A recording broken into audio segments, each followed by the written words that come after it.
Hi hello வணக்கம். இது உங்கள் சிவி ஜோன் காலை வணக்கம் டால். எல்லாரும் எப்படி இருக்கீங்க? இன்னைக்கு பார்த்தீங்கன்னா சூப்பரான 9th week day 5 morning voting results பார்க்க போகிறோம். அதுக்கு முன்னாடி பார்க்குற எல்லாரும் மறக்காமல் சப்ஸ்கிரைப் பண்ணுங்கள். பார்க்குற எல்லாரும் புதுசாக இருந்தீங்கன்னா மறக்காமல் சப்ஸ்கிரைப் பண்ணுங்கள், சப்போர்ட் பண்ணுங்கள். இப்போ வாங்க அந்த வீடியோக்குள்ளே போகலாம். அதுக்கு முன்னாடி பார்த்தீங்கன்னா நேற்றோட எபிசோடு எப்படி இருந்துச்சுன்றதை கொஞ்சம் கமெண்ட்டில் சொல்லுங்கள். ஏன்னா கேட்டிங்கன்னா நேற்றோட எபிசோட விட அதுக்கு முன்னாடி நாள் வேறு மாதிரி சூப்பராக தாறுமாறு தக்காளி சோறாக இருந்துச்சு. பட் நேற்று பார்த்தீங்கன்னா தயிர் சாதத்தோட மோசமாச்சு. தயிர் சாதம் நல்லது தான், பட் அதை விட மோசமாக இருந்துச்சுன்றதுக்கு தான் அதை சொல்கிறேன். ஸோ உங்களோட கருத்தை என்னன்றதை சொல்லுங்கள். அப்புறம் பார்த்தா பிக் பாஸ் வந்து சரியான ட்விஸ்ட் கொடுத்தாரு. செம்ம சூப்பராக இருந்துச்சுல்ல. இன்னும் எது தெரியாதா? அதான் விஜய் விஷால் வந்துட்டு அவருக்கு தான் நாமினேஷன் பாஸ் வேணும்னு சொல்லிட்டு 7 பேட்ச் வச்சுருந்தார்.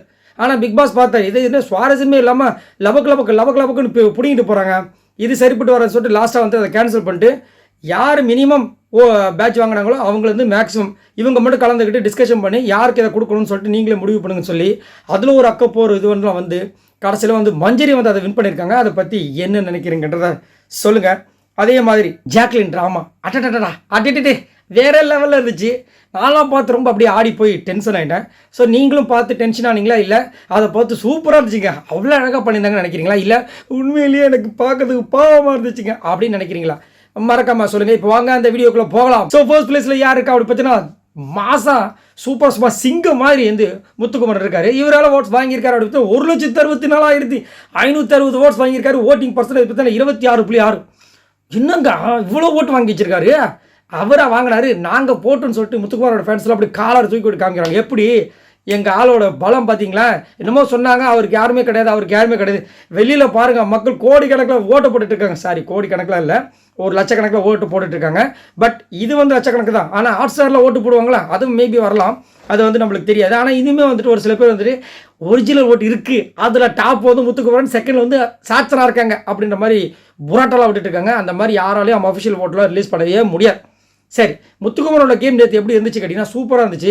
அதே மாதிரி வந்துட்டு அவரை வேணுட்டுமே, அவரை மட்டும் இல்லை அந்த ஏஞ்சலாக இருந்த எல்லாருமே அடாவடித்தனமாக வந்துட்டு பிடுங்கினதெல்லாம் பார்க்க முடிஞ்சுது. அதே மாதிரி அது முடிஞ்சதுக்கப்புறம் இவர் பிடுங்கின விஷயங்களை நீங்கள் பார்த்துருப்பீங்க. ஐ மீன் திட்டின விஷயங்கள். ஸோ பயங்கரமாக செம்ம டென்ஷன் ஆகிட்டார் அதுலேயும். ஏன்னா அவர் வந்து சும்மா தலைகாணி எடுக்க போகிறாரு.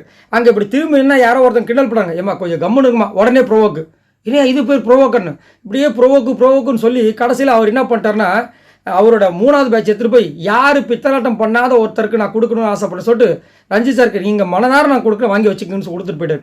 அந்த அளவுக்கு அவரை வந்து ரொம்ப டென்ஷன் பண்ணிட்டாங்க. அதேமாதிரி ராணுவ கிட்ட ஒரு விஷயத்த சொல்லியிருந்தார். ராணுவ வந்து கேட்டார் ஆக்சுவலாக நான் எப்படி பேசினேன், ஏன்னா மஞ்சரிக்கு அவர் தான் ஆதரவாக சூப்பராக பண்ணியிருந்தார். அப்போ வந்துட்டு டேய் நீ வந்தனாலே இப்போ தான்டா உருப்படியான ஒரு காரியத்தை பண்ணியிருக்கா, சூப்பராக இருந்துச்சுன்ற மாதிரி சொல்லியிருந்தார். ஸோ முத்துக்குமரோட கேம் எப்படி இருக்குன்னு சொல்லுங்கள். ஏன்னா நிறைய பேர் வந்து முத்துக்குமரன் என்னத்தை பண்ணார், நீங்கள் பெருசாக இதில் வேறு நம்மளுக்கு வேறு, நீங்கள் சிவி ஜோன் சேனலில் பேசாமல் முத்து ஜோன் சேனலில் வச்சுக்கோங்க அப்படின்றாங்க. அவங்களுக்குலாம் நான் என்ன ஆன்சர் சொல்கிறேன்னா, நான் பேர் மாற்றுறேன், அப்படி மாற்றணும்னு தோணும்போது கண்டிப்பாக உங்களை கான்டாக்ட் பண்ணேன். இப்போதைக்கு நீங்கள் வந்து ப்ளீஸ் அப்படின்றத என்னோட கருத்து. 2வது பிளேஸ் பற்றி நான் சௌந்தர்யா இருக்காங்க. இவங்க எவ்வளோ ஓட்ஸ் வாங்கியிருக்காங்க அப்படி பற்றி 91,851 ஓட்ஸ் வாங்கியிருக்காங்க. ஓட்டிங் பர்சன்டேஜ் பார்த்தீங்கன்னா 14.85. இந்த சௌந்தர்யாவை பற்றி நம்ம என்ன சொல்கிறதுன்னு எனக்கு தெரியல. ஏன்னா நேற்றுக்கு முந்தா நாள் பார்த்தீங்கன்னா சௌந்தர்யா அப்படி இருந்துச்சு, நேற்று பார்த்தீங்கன்னா என்னம்மா சௌந்தர்யா வேற மாதிரி பண்ணுறா அப்படின்னு இருக்கு. 2 விதமான நம்மள மனநிலைமைக்கு அவங்க வந்து ஆளாக்குறாங்க. ஏன்னா அதுக்கு முன்னாடி நாள் பார்த்தீங்கன்னா உண்மையிலே டெவில் மாதிரி பண்ணிட்டாங்க, அப்படின்லாம் பண்ணிட்டு இருந்தாங்க. ஆனால் நேற்று பார்த்தீங்கன்னா வேற மாதிரி பண்ணுறாங்க. என்னையா நடக்குதுன்ற மாதிரி தன் ஃப்ரெண்டே தப்பு செஞ்சாலும் நெற்றிக்கும் துறைப்பிலும் குற்றமேன்ற மாதிரி வந்து வச்சு செஞ்சாங்க. அதுலேயே வந்து நீ எப்படி பிராண்ட் பண்ணலாம், அவர் வந்து ஒரு அதுவும் வந்துட்டு அப்பா ஸ்தானத்தில் பார்க்குறேன்ற, அதுக்கப்புறம் வந்து 60 நாளாக இப்படி தான் ஏமாத்துறான்ற. அப்போது அங்கே வந்து ஜெஃப்ரிக்காக கெஞ்சினார் சொன்னால, அப்போ 60 நாள் வந்துட்டு ஃப்ரம் டே 1 வந்துட்டு ஜெஃப்ரிக்காக தான் அவர் விளையாடுறான்னு சொல்ல வரையான்னு சொல்லிட்டு போட்டு புரட்டி எடுக்கிறாங்க. நீ ஒரு கேம் விளாண்டல, நேற்று டெவில் பிடிக்கலன்னு சொன்னால, என்னை கூட தான் வந்துட்டு ஜெஃப்ரி வந்துட்டு இப்போ இந்த பூண்டு எடுத்து இது பண்ணால் நான் கேம் எடுத்துக்கல, அதே மாதிரி இவர் ஒரு கேமை கொடுக்குறாரு, அதுக்கே உனக்கு இவ்வளோ கோவம் வருது அப்படின்னு போட்டு புரட்டி எடுத்தாங்க. நல்லா இருக்குது அப்படின்னா இருந்துச்சு. அதே மாதிரி இவங்களுடைய ஹார்ட்டை வந்து வம்படியாக பிடுங்கினேன் நம்ம விஜய் விஷாலையும் போட்டு புரட்டி எடுத்தாங்க. நல்லா இருந்துச்சு. இந்த மாதிரி ஆடிட்டு போங்களேம்மா, இண்டிவிஜுவல் கேம் ஆடுங்களேம்மா, நல்லா இருக்கேம்மா, ஓட்டும் உங்களுக்கு நல்லா வந்துட்டு இருக்கு, நல்லா இருக்குமா, இதை ஏன் பண்ண மாட்டேங்குன்னு தெரியல. சரி, இதுக்கப்புறமா அது பண்ணுவாங்களான்றதை பார்க்கலாம். 3வது பிளேஸ் பார்த்தீங்கன்னா ஜாக்லின் இருக்காங்க. இவங்க எவ்வளோ ஓட்ஸ் வாங்கியிருக்காங்க அப்படி பார்த்தீங்கன்னா 60,403 ஓட்ஸ் வாங்கியிருக்காங்க. ஓட்டிங் பர்சன்டேஜ் பார்த்தீங்கன்னா 9.77. இவங்களை 2 பேரையும் பார்க்கும்போது எனக்கு எப்படி தோணுதுன்னா, இந்த விஐபி படத்தில் வந்துட்டு சொல்லுவார், உன் கூட தான் படிச்சுவேன், அவன் என்ன வேலை பார்க்குறேன், நீ என்ன பண்ணிட்டு இருக்க பாரு அப்படின்ற மாதிரி எனக்கு தோணுது இவங்க 2 பேரும் பார்க்கும்போது. ஏன்னா சௌந்தர்யா வந்துட்டு ஓகே அது இது இந்த ஓட்டு அந்த ஓட்டெலாம் சொல்கிறாங்க, பட் 2 பேரும் ஒன்றா தானே வந்தாங்க. இவங்களும் வந்துட்டு சௌந்தர்யா விட எனக்கு தெரிஞ்ச விஜய் டிவியில் இவங்க தான் ஃபேமஸ் அப்படின்னு ஓட்டு வருதா பார்த்தீங்கன்னா. காரணம் என்னென்னா ட்ராமா குயின் பேர் இப்பயே வாங்கிட்டாங்க. அதுவும் இல்லாமல் அழுகுறாங்க எதுக்கு அழுகுறாங்கன்னு கடைசி வரைக்கும் சஸ்பென்ஸாகவே வச்சுட்டு போயிட்டாங்க. கடைசியில் அந்த அதை எல்லாருக்கும் ஒரு ஆர்வம் வந்துருச்சு, இதுக்கு இது மாதிரி இருக்கும் என்னவாக இருக்கும் அப்படின்னு. கடைசியில் அவர் என்னை கெஞ்சிட்டாரு அப்படின்னு அங்கே வருங்க. அட போடா நீங்கள் வேலையை விட்டுட்டு நாங்கள் வந்து இங்கே வந்து நின்னதுக்கு எங்களே அடிச்சுக்கிறோம், ரொம்ப டென்ஷன் ஆகிட்டாங்க. அப்புறமா அங்கேயே போய்ட்டு வாதாடுறாங்க. தனியாக வந்து ரஞ்சித் சார் வந்து ஃபீலிங் இருக்கார், அவர்கிட்ட போய் சாரி கேட்குறேன்னு சொல்லிட்டு அவர் டென்ஷன் பண்ணுறாங்க அங்கேயும். ஆனால் புரட்டி எடுத்தாங்க. சௌந்தர்யா சூப்பராக இருந்துச்சு. ஆனால் ஜாக்லின் ஃபஸ்ட்டுங்க, அதாவது வாலண்டராக வந்து கண்டென்ட் க்ரியேட் பண்ணாங்க. அதாவது வேணுட்டுமே வந்துட்டு பிச்சு போட்டு அவர் யோசிக்கிறாரு ரஞ்சித் சார், நான் அப்படி என்ன பண்ணேன் அப்படி யோசிக்கிறாரு. எதுவுமே பண்ணல, நீங்கள் ஒன்றும் வரிலாம் பண்ணிக்காது, ஏன்னா நீங்கள் இந்த வந்த நாள்லேருந்து இப்போ வரைக்கும் எதுவுமே பண்ணல. அதே மாதிரி இந்த கமெண்ட்டுக்கு நீங்கள் ஒருத்த நாளாக இல்லை, கவலைப்படாதீங்க, அதெல்லாம் விட்டுருங்கன்ற மாதிரி இருந்துச்சு. 4வது பிளேஸ் பார்த்தீங்கன்னா ராணவ் இருக்கார். இவர் எவ்வளோ ஓட்ஸ் வாங்கியிருக்காரு அப்படி பார்த்தா 54,666 ஓட்ஸ் வாங்கியிருக்காப்புல. ஓட்டிங் பர்சன்டேஜ் பார்த்தீங்கன்னா 8.77. எப்பா ராணவ், அநியாயம் பண்ணுறேன், அக்கப்போர் பண்ணிட்டு. ஆனால் தேவையான விஷயங்கள் தான். இவரை வந்து ப்ரொவோக் பண்ணுறேன்னு சொல்லிட்டு ஃபஸ்ட்டே 3 ஆர்டர் தூக்கிட்டாங்க. செம கான்டாக்டர். அப்படியா விஷயம், இதை நான் வைக்கிற ஆப்புன்னு சொல்லிட்டு ஏஞ்சில் வந்து டெவில் வேலையை செஞ்சுட்ருக்காரு. போய் ஆனந்தி மண்டல இருக்கிறத பிடிங்கி விட்றாரு. ஆனந்தி சுற்றி ஒரு நாடாமல் இருந்துச்சு, அதை பிடிங்கி விட்றாரு. எல்லோரும் வந்து டீம் மீட்டிங் மாதிரி போட்டுட்ருக்காங்க நைஸாக. அங்கே போய் காதை வச்சு கேட்டுட்ருக்காரு. ஐயோ எல்லாருமே டென்ஷன் ஆகிறாங்க. கேப்டன் ஜெஃப்ரி ஒரு பக்கம் கத்துறான், இவர் பவித்ரா கொஞ்ச நாள் கம்முன்னு அனுப்பிச்சு தான் டென்ஷன் ஆகிறாங்க. ஐயோ அநியாயம் பண்ணிட்டாப்புல. ஆனால் லாஸ்ட்டாக வந்துட்டு மஞ்சரிக்காக ஒரு குரல் கொடுத்தாரு, செம மாதம் இருந்துச்சு. ஏன்னா மஞ்சரி தான் அங்கே வந்துட்டாங்கன்னு சொல்லிட்டு ஃபைனல் அடிச்சு. திடீர்னு பார்த்தீங்கன்னா இந்த பக்கம் இருக்கிற அந்த விஜய் விஷால் டீம் எல்லாமே அப்படியே சேர்ந்துட்டு கோவா டீம் எல்லாம் சேர்ந்து மஞ்சரிக்கு ஆப்போசிட்டாக வந்துட்டு பண்ணாங்க ஒரு சில சம்பவம். அப்போ ஒரே வார்த்தை வச்சார், இதே தீபக் மட்டும் சப்போஸ் ஃபைனலாக வந்திருந்தால் இந்த மாதிரி ரீஓட்டு கன்சிடர் பண்ணியிருப்பீங்களா, தேவையில்லாமல் மாற்றாதீங்கன்னு சொல்லிட்டு அருமையாக பேசியிருந்தாப்புல. சூப்பராக தம்பி, நல்லா நீ வருவ அப்படின்ற மாதிரி நிறைய பேர் கருத்து தெரிவிக்கிறாங்க. பட் அதுக்காகலாம் கப்பு கொடுப்பாங்கன்றதுலாம் கொஞ்சம் ஓவராக இருக்குது. 5வது பிளேஸ் பார்த்தீங்கன்னா பவித்ரா இருக்காங்க. இவங்க எவ்வளோ ஓட்ஸ் வாங்கியிருக்காங்க அப்படி பார்த்தீங்கன்னா 40,659 ஓட்ஸ் வாங்கியிருக்காங்க. ஓட்டிங் பர்சன்டேஜ் பார்த்தீங்கன்னா 6.57. ஸோ பவித்ரா அம்மா முந்தா நேற்று ஒரு அழுதாங்க. டபால்னு வந்துட்டு 7வது பிளேஸ் இருந்தவங்க 6வது பிளேஸில் வந்து 5வது பிளேஸ்க்கு வந்துட்டாங்க. சரி, இன்றைக்கி என்ன பண்ணாங்க அப்படி கேட்டிங்கன்னா, நல்லா வந்துட்டு அழகான ஒரு பொம்மை மாதிரி உட்காந்துட்டாங்க. நானும் ஏதாவது பர்ஃபார்மன்ஸ் பண்ணுவாங்க, நானும் பார்க்குறேன் பார்த்துக்கிட்டே தான் இருக்கேன். அவங்களும் நம்மளை பார்க்குறாங்க. ஆடியன்ஸ்லாம் என்ன நினைப்பாங்கன்னு நினச்சாங்கன்னு தெரியல, அப்படியே பார்த்துட்டு இருக்காங்க. ஆனால் இவங்களுக்காக வந்து ஆனந்தி பேசுகிறதும், நம்ம இவர் ரஞ்சித் சார் பேசுகிறதும், தர்ஷிகா போட்டு புரட்டி எடுக்கிறாங்க. இந்த பொண்ணு பார்க்க பாவமாக இல்லை, அந்த பொண்ணு வாயில் வந்துட்டு முட்டையை ஊற்றுறாங்க. அதுக்கப்புறம் வந்துட்டு முழுகக்கூடாதுன்னு சொல்கிறாங்க. நீ இதெல்லாம் பார்த்துட்டு அந்த பொண்ணை வர ப்ரொவோக் பண்ணுற, உனக்குலாம் அறிவில்லை, அசிங்கமாக இல்லை, வெக்கமாக இல்லை அப்படின்னு சொல்லிட்டு கேட்ட அந்த பொண்ணு அப்படியே வேறு எங்கேயோ கனவு காண்டுட்டு இருக்கு. ஒருவேளை தர்ஷிகா மைண்டுக்குள்ளே விஜய் விஷால் வந்தாலும் தெரியல. இவங்க பாட்டுக்கு இங்கே வந்துட்டு கத்திட்டு இருக்காங்க, இந்த பொண்ணு நம்மளை தான் சொல்கிறது, நம்ம சொல்கிறத தான் கேட்டுட்ருக்குன்ட்டு. ஆனால் இந்த பொண்ணு பவித்ரா அப்படியே மூஞ்ச முறைச்ச மாதிரி வச்சிருக்கு. யாராவது சொல்லியிருப்பாங்க போல இருக்கு, இங்கே பாரு நாங்கள் பேசும்போது மூஞ்ச வந்து குழந்தை முறை வச்சுக்காத, நல்லா முறைச்ச மாதிரி வைக்கணும். அந்த பொண்ணு அப்படியே இருக்குது. ஏமா அப்போ நம்ம வந்துச்சு. 6வது பிளேஸ் பற்றி நான் மஞ்சரி இருக்காங்க. இவங்க எவ்வளோ ஓட்ஸ் வாங்கியிருக்காங்க அப்படி பார்த்தீங்கன்னா 38,727 ஓட்ஸ் வாங்கியிருக்காங்க. ஓட்டிங் பர்சன்டேஜ் பார்த்தீங்கன்னா 6.26. நேற்று வந்துட்டு அருண் முன்னாடி வந்துட்டு விஜய் விஷால் ஒரு விஷயம் பண்ண சொன்னார், இவங்களை பற்றி சொல்லுங்கன்னு. சிரிச்சுக்கிட்டு அருணை போட்டு தரமட்டமாக்கினாங்க. செம்மையாக இருந்துச்சு. யாரெல்லாம் அந்த வீடியோ பார்த்தீங்கன்றதை மறக்காமல் சொல்லுங்கள். கண்டிப்பாக இன்ஸ்பயர் ஆகிப்பீங்க பார்த்துருந்தீங்க அப்படின்னா. மஞ்சரியை பிடிக்காதவங்க கண்டிப்பாக வந்துட்டு நல்லாவே இல்லை அப்படி சொல்லுவீங்க, அதுவும் எனக்கு தெரியும். அதேமாதிரி நேற்று வந்துட்டு இந்த நாமினேஷன் ஃப்ரீ பாஸை சூப்பராக மஞ்சரி தட்டிட்டாங்க. ஸோ இந்த வாரம் கண்டிப்பாக சேவ் ஆகிடுவாங்க. அடுத்த வாரம் பிரச்சனையே கிடையாது. எனக்கு தெரிஞ்சு டாப் எல்லாம் வந்துடுவாங்கன்ற மாதிரி தான் தோணுது. அதே மாதிரி மஞ்சரியோட கேம் சூப்பராக இருந்துச்சு. ஏன்னா அங்கே வந்துட்டு எல்லாருமே கை தூக்கும் போது தெரிஞ்சுது அவங்க உண்மையிலேயே வந்துட்டு அரக்கையாக இருந்திருக்காங்க அப்படின்னு. ஏன்னா அவங்களுக்கு கரெக்டாக செட் ஆகிடுச்சு, அவங்களும் அப்படி தானே இருக்காங்க. அதனால் 7வது பிளேஸ் பார்த்தீங்கன்னா சத்யா இருக்கார். இவர் எவ்வளோ ஓட்ஸ் வாங்கியிருக்காரு அப்படி தான் 34,430 ஓட்ஸ் வாங்கியிருக்காப்புல. ஓட்டிங் பர்சன்டேஜ் பார்த்தீங்கன்னா 5.57. ஒரு பக்கம் மஞ்சரி கிட்ட வந்து அவர் பண்ண விஷயங்கள் ஒரு பக்கம் வந்து செம்ம காண்டாயிடுச்சு. வாலண்டராக வம்படியாக பிடிச்சி இழுக்கிறது, அன்சிதா வந்து மஞ்சரி கிட்ட பிடிச்சி இழுக்கிறது, இவர் அந்த மாதிரி பண்ணுற விஷயங்கள். அதுக்கப்புறம் முத்துக்குமரன் வந்து இவரோட மனசை வந்து ரொம்ப அப்படி தச்சிட்டான். என்ன அப்படி தச்சாரு செல்லம் அப்படி கேட்டோம். நான் 1வது நாள்லேருந்து இப்போ 60வது நாள் வரைக்கும் எதுவுமே பண்ணலன்னு சொல்கிறார்.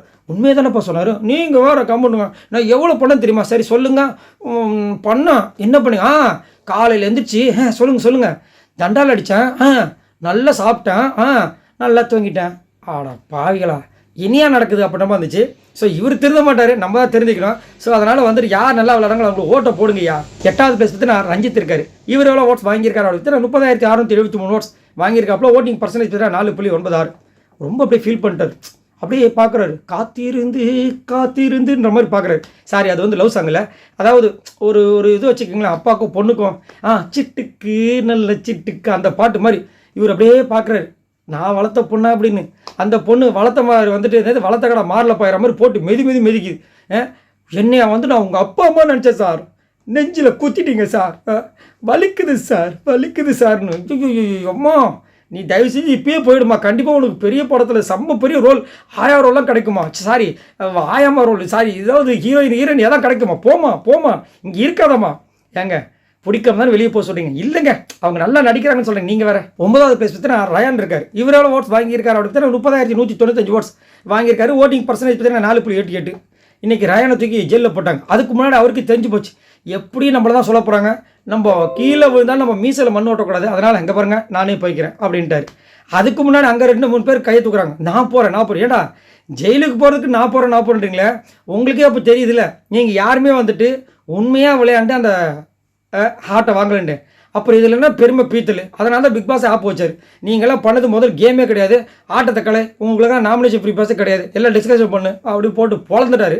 அதேமாதிரி ரயானை வந்து உள்ளே போனாலும் அவரை சுற்றி ஒரு கன்னி பெண்கள் இது இந்த பக்கம் வந்துட்டு ஜாக்லின், அந்த பக்கம் வந்துட்டு சௌந்தர்யா, அவங்க குரலில் ஒரு பாட்டு பாட அட்டடா அவர் பக்கத்தில் வந்து ஜெஃப்ரியை வந்து கலாச்சிட்டுக்கு அப்படின்ட்டு அவங்க ரசிக்கிறாங்க, அவங்களுக்கு பிடிச்சி போயிருக்கு போல இருக்குது. அதுவும் இல்லாமல் இந்த மாதிரி பாட்டு பாடினா ஜெயிலுக்கு போனவருக்கு போது நிம்மதியாக இருக்குமா, நானே நிம்மதியாக தான் இந்த ஜெயிலில் வந்து உட்காந்துருக்கேன். இதில் வேறு பிக் பாஸ் வேறு என்னை கலாச்சி விட்டார். செஞ்சோற்று கடன் தீர்க்க சேராத இடம் தேடி வஞ்சத்தில் வீழ்ந்தாயடா கண்ணா அப்படின்றதுக்கு பதில் ரயான் அப்படின்னாங்க. அப்போ வந்து பிக் பாஸ் சொல்கிறார் லூப் அப்படின்ட்டார். திரும்ப அப்போ என்ன அர்த்தம், பிக் பாஸ்க்கே பிடிக்கல ஒரு கோவா கேங்கில் இருக்கிறது. ஸோ ரயான் புரிஞ்சு நடந்துக்குங்க, இல்லை அவரே வந்துட்டு அடுத்த வாரம் அமுச்சு விட்றாரு, பார்த்து நடந்துக்குங்க அப்படின்ற மாதிரி இருந்துச்சு. ஸோ அடுத்தது 10வது பிளேஸ் பார்த்தீங்கன்னா தர்ஷிகா இருக்காங்க. இவங்களால ஓட்ஸ் வாங்கியிருக்காங்க அப்படி பார்த்தீங்கன்னா 27,295 ஓட்ஸ் வாங்கியிருக்காங்க. ஓட்டிங் பர்சன்டேஜ் பார்த்தீங்கன்னா 4.41. எப்படியாவது அடுத்த வாரம் வராமல் இருந்தலான்னு சொல்லிட்டு ரொம்ப முயற்சி பண்ணாங்க. ஏன்னா இந்த நாமினேஷன் ஃப்ரீ பாஸ் இந்த டிஸ்கஷன் நடந்தது பாருங்கள், அதில் வந்துட்டு தர்ஷிகாவுக்கும் மஞ்சளுக்கு தான் பயங்கரமாக போயிட்டே இருந்துச்சு. தீபக்கெல்லாம் கைட்டி விட்டாங்க, போயா அந்த பக்கம், நாங்களே இங்கே வந்துட்டு இவங்க 2 பேர் யாரோ இது தர்ஷிகா வர வைக்கலான்னு ட்ரை பண்ணிட்டு இருக்கோம், இவர் வேறு நடுவில் 2 மாதிரி தள்ளி விட்டாங்க, பாவமாக இருந்துச்சு. அதுக்கப்புறம் ராணுவ போட்டார் ஒரு போட்டதில் தர்ஷிகாவுக்கு போச்சு ஊன்ற மாதிரி ஆயிடுச்சு. ஆனால் இன்றைக்கி தர்ஷிகாவை போட்டு பொழந்துட்டாங்க. அதுவும் வந்துட்டு நீ வந்து விஜய் விஷால கேமுக்காக யூஸ் பண்ணுற மாதிரி சத்தியாவே சொன்னதான் அவங்களுக்கு ஒரு மாதிரி ஹர்ட் ஆயிடுச்சு போல இருக்குது. இதை நைட் எப்படியும் சொல்லி புலம்புவாங்கன்னு நினைக்கிறேன். அதேமாதிரி எப்பா இவங்களும் இந்த விஜய் விஷாலம் பேசுகிறாங்க. அந்த இந்த படம் ஆனழகன் படத்தில் தான் நினைக்கிறேன், அழகன், அதில் வந்துட்டு அவங்க போய்டுவாங்க சங்கீத ஸ்வரங்கள் இன்னும் அழகா அந்த மாதிரி நைட்டு பேசுனாங்க, திரும்ப மிட் நைட் பேசுனாங்க, திரும்ப அதிகாலை பேசுனாங்க, திரும்ப 8 மணிக்கு பேசுனாங்க, திரும்ப பேசுகிறாங்க. ஏப்பா நீங்கள் பேசுகிறத பார்க்கறதுக்காக நாங்கள் உட்காந்துட்ருக்கேன், ஏதாவது கேம் ஆடி தொடங்கியா அப்படின்ற மாதிரி டென்ஷன் ஆகிறாங்க. அடுத்தது 11வது பிளேஸ் பார்த்தீங்கன்னா நம்ம ஆனந்தி இருக்காங்க. இவங்க எவ்வளோ ஓட்ஸ் வாங்கியிருக்காங்க அப்படின்னு பார்த்தீங்கன்னா 25,464 ஓட்ஸ் வாங்கியிருக்காங்க. ஓட்டிங் பர்சன்டேஜ் பார்த்தீங்கன்னா 4.12. சரியான கேடி இவங்க. ஏன்னா நேற்றுக்கு முந்தின நாள் பார்த்தீங்கன்னா அப்படியே அந்த இது என்னது ஏஞ்சலாக இருக்கும்போது அப்படி பவ்யமாக யாருக்கும் வந்துட்டு பிரச்சனை ஆகாத மாதிரி அவ்வளோ சீனை போட்டுக்கிட்டு முன்னாடி அன்ஷிதா விட்டு இன்னமா பம்புனாங்க. நேற்று அரக்கானவனே ஏய் பட்டா ஏய் வாட்டா ராணுவ போட்டு பொழக்கிறாங்க, ராணுவனை போட்டு பொழந்தாரு. அதுக்கப்புறம் சாச்சனா முடியை பிடிச்சி இழுக்கிறாங்க. என்ன அது மனுஷியா அது இல்லை மாடா அப்படின்ற மாதிரி இருந்துச்சு. அவ்வளவு வன்மம் உள்ளுக்குள்ளே தெரியாத நம்மளுக்கு ஆர்ஜியானத்தை பற்றி. அந்த டைம் கொஞ்ச நேரத்துக்கு முன்னாடி பார்க்கும்போது தான் உண்மையான சந்திரமுகி மாதிரி உண்மையான ஆர்ஜியானது அப்படியே வெளியே வந்துட்டு போனாங்க. ஸோ இவங்களுக்குள்ளே இன்னொரு அரக்கி வேறு இருக்கு போல இருக்குது, என்னத்தான் சொல்ல. ஆனால் இவங்கெல்லாம் கண்டிப்பாக வந்துட்டு எனக்கு தெரிஞ்ச இந்த வாரம் ஓகேவாக இருப்பாங்க. ஏன் அப்படின்னு பார்த்தீங்கன்னா இவங்களோட ஜாதகத்தில் வந்து சனி வந்து பக்கத்தில் இருக்கான். யாரை சொல்கிறேன், லாஸ்ட்டாக இருக்கிற சாச்சனாவை சொல்கிறேன். ஸோ சாச்சனா 12வது பிளேஸில் இருக்காங்க. இவங்களோட ஓட்ஸ் வாங்கியிருக்காங்க அப்படி பார்த்தீங்கன்னா 20,015 ஓட்ஸ் வாங்கியிருக்காங்க. ஓட்டிங் பர்சன்டேஜ் பார்த்தீங்கன்னா 3.24. ஸோ சாச்சனா பற்றினா அதான் சொல்லுவாங்களே அந்த கட்டத்தில் முக்கில் இருக்குது பாருங்க, அந்த ஒரு கட்டத்தில் வந்து கட்டம் சரியில்லைங்க, அதனால் அதுக்கு பக்கத்தில் யாரெல்லாம் இருக்காங்க அவங்களாம் காவ் வாங்கிடும், பார்த்து சூதானமாக இருந்துக்குங்கன்னு சொல்லிட்டு ஜோஜா சொன்னதுனால சொல்கிறேன். அதாவது அதே மாதிரி வந்துட்டு சாச்சனாக்கு வந்துட்டு ஓட்டெல்லாம் இப்போ ஒரு மேட்ரே கிடையாது. அவங்க உள்ளே வரணும்னு நினச்சாங்கன்னா வருவாங்க, வெளியில் போகணும்னு நினச்சா போவாங்க. உங்களுக்கே தெரியும் ஃபஸ்ட்டு வாரம் வெளியே போனாங்க, அது அடுத்த வாரம் எப்படி உள்ளே வந்தாங்க, அது எல்லாமே இருக்குது. அதேமாதிரி 3 வாரம் தொடர்ந்து லாஸ்ட்டில் வராங்க. முடிஞ்சால் தொட முடியுமா, தொட முடியாது. இருக்குது ஏதோ ஒன்று இருக்குது சரிங்களா, இப்பயும் இருக்குது ஏதோ ஒன்று இருக்குன்ற மாதிரி தான் தோணுது. சரி இவங்களாம் மொத்தமாக ஓட்ஸ் எவ்வளோ ஓடு பார்த்தீங்கன்னா 6,18,538 ஓட்ஸ் வாங்கியிருக்காங்க. ஸோ என்னையை கேட்டிங்கன்னா இதில் லாஸ்ட்டாக இருக்கிற சாச்சனாக தான் வெளியே போகணும், இல்லைன்னா அதுக்கு மேலே இருக்கிற ஆனந்தி வெளியே போகணும். இல்லைங்க நீங்கள் பர்சனலாக சொல்லுங்களேன் யார் போகணும் அப்படி கேட்டிங்கன்னா மேலே இருக்கிறாங்க பார்த்தீங்கன்னா மிச்சர் சாப்பிட்டுக்கிட்டு ரஞ்சித் அண்ட் சத்யா இவங்க 2 பேர் ஜோடியாக போனாலும் ரொம்ப ஹாப்பி ஆகிடுவேன். ஸோ உங்களோட கருத்தை சொல்லுங்கள், இந்த வாரம் யார் வெளியே போகணும். ஏன்னா நாளைக்கு தான் வந்து அந்த விஷயங்களை வரும், மதியானமே நான் வந்துட்டு அதை வந்து ஃபுல்லாக அப்டேட் பண்ணுறேன். ஸோ இந்த வீடியோக்கு மறக்காமல் ஒரு லைக் பண்ணி தட்டி விடுங்க, மறக்காமல் நம்ம சேனலை சப்போர்ட் பண்ணுங்கள். பாய் நண்பர்களே.